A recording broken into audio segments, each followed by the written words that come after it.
"I'll call the police if that beast shows up again," Olivia Crane screamed, nearly tripping in her expensive stilettos while her fake HOA crew revved up their loud industrial mowers, not to trim any grass, but to deliberately slice through my wheat field, making it the fourth time in a week.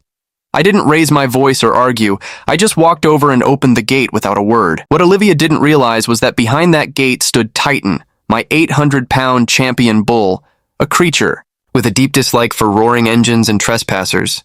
My name is Caleb Turner, former soldier, now a farmer with a degree in agricultural engineering, and what followed was the result of a suburban lawyer's arrogance clashing with a generational legacy, which eventually exposed a dirty land acquisition scheme in Springfield's Meadow View Estates. 15 years ago, I bought 20 acres of prime farmland, wide golden fields, peaceful surroundings, and Titan, the pride of my late grandfather's bloodline. This land wasn't just property, it was my family's legacy.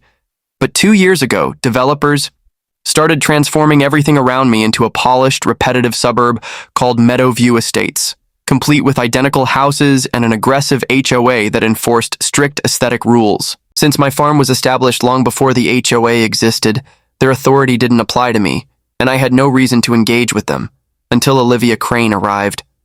A sharp-tongued, 40-year-old real estate lawyer with perfectly done auburn hair and a lime green ATV she drove like she was commanding an army, Olivia looked polished but spoke with veiled threats. From the moment she introduced herself with forced charm and waved a folder full of HOA documents at my field like it was some kind of trash heap, I knew she wasn't just here to talk. She claimed the HOA had received complaints about my farm's appearance and its supposed effect on nearby property values and wanted me to find a solution, which clearly meant stop farming. I replied calmly, relying on discipline from my military background, explaining that my farm had been legal for 15 years and was not under HOA jurisdiction. She gave me a cold, practiced smile and warned that community standards took precedence, adding that compliance was voluntary for now. The veiled threat was clear. Within days, I found a citation taped to my front door, obviously fake, ordering me to cease farming operations within 14 days or face escalating fines. Tom Reynolds, my lawyer and longtime friend, dismissed it immediately, saying my deed was solid and legally unassailable, and advised me to keep the document as evidence. But that was just the beginning. A week later, I spotted Olivia leading a group of men dressed in gray security uniforms on riding mowers, tearing up 2 acres of my wheat, causing nearly $3,000 in damages. She stood back, snapping pictures like she was celebrating a legal victory. By the time I called 911 and Deputy Lopez arrived, they were already gone, leaving only deep tire tracks and the scent of fuel. Lopez told me the damage was circumstantial, and that I'd have to pursue it through civil court. Not long after, I received a certified letter from the county, signed by Councilwoman Ellen Harper, introducing a sudden ordinance banning farming near residential zones. Tom was furious, saying the emergency zoning was clearly a political move without a valid safety reason and suspected corruption. Days later, Olivia escalated again, this time arriving with a bulldozer, 6 more guards, and a truck full of herbicide. They scraped 3 more acres and sprayed chemicals that ruined the soil, causing over $5,000 in additional losses. Titan reacted instinctively, pawing at the ground and flaring his nostrils as if sensing the invasion. When I called the deputy again, the response was slow and unsympathetic. Lopez started questioning my permits instead, clearly under pressure or influence. Soon after, I received another letter. Either I halt all farming activity or pay $15,000 in fines, along with an offer to buy my land at 30% below market value. That's when I called Nate Foster, my neighbor and a retired detective. After some digging, Nate uncovered Olivia's pattern. She had used this strategy in 3 different counties: target valuable farmland, create fake legal problems, then pressure owners to sell low so developers could flip the land for big profits. With bribes to local officials like Harper, she'd pulled this off repeatedly. Then came the most brutal attack. Olivia arrived alone at first, scouting my land, then returned later with her crew, and they poisoned my remaining wheat crop, $25,000 worth of damage. A text from an unknown number followed, showing photos of the destroyed field and demanding I accept her offer within 48 hours. That was no longer harassment. It was blackmail. Titan was restless, circling his pen and eyeing Meadow View like he understood what was happening. Nate and I set up hidden cameras, documenting every trespass, every fake uniform, every violation. Nate confirmed that her hired guards weren't real, just day laborers with printed badges. "She's getting sloppy," he said. "One more? Hit and we'll have her." And she gave us exactly that. 3 days later, just before dawn, Olivia and her crew showed up again, chainsaws and herbicide in hand, targeting what little remained. She circled in her ATV, filming the destruction like she was collecting evidence for her own victory speech.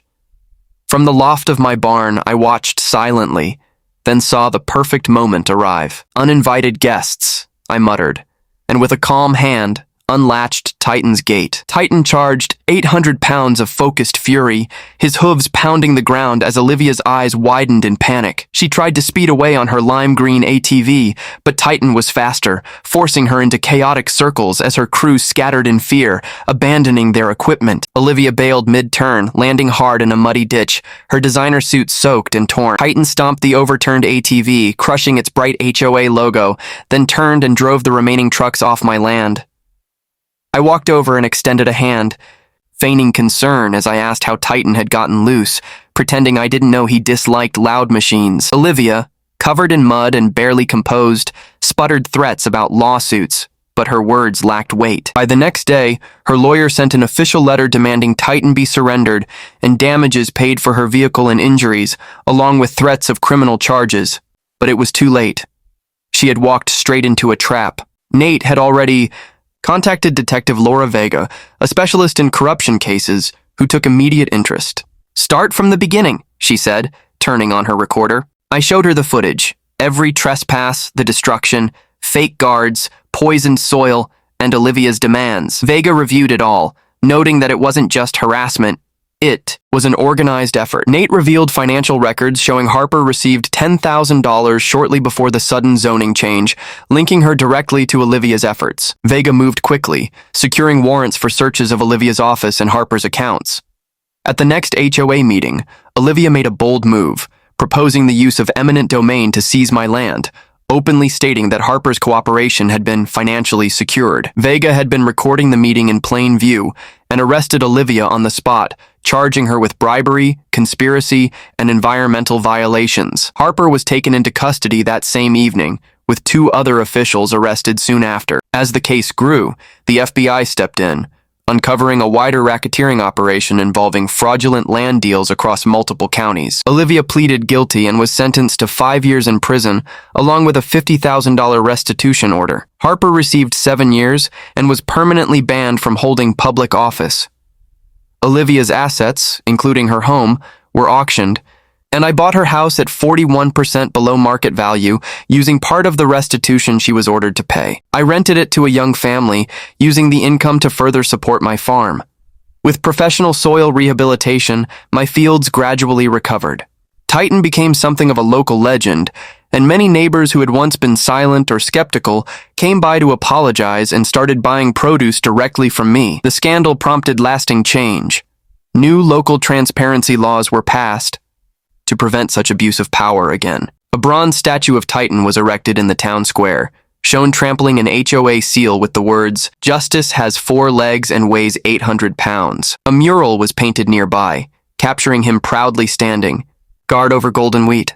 Ironically, Olivia, after serving her sentence, was assigned community service, teaching sustainable agriculture to students, helping to preserve the very thing she had tried to destroy. These days, I sit on my porch watching Titan chase butterflies, in the pasture, proud that I stood my ground. My land continues to thrive.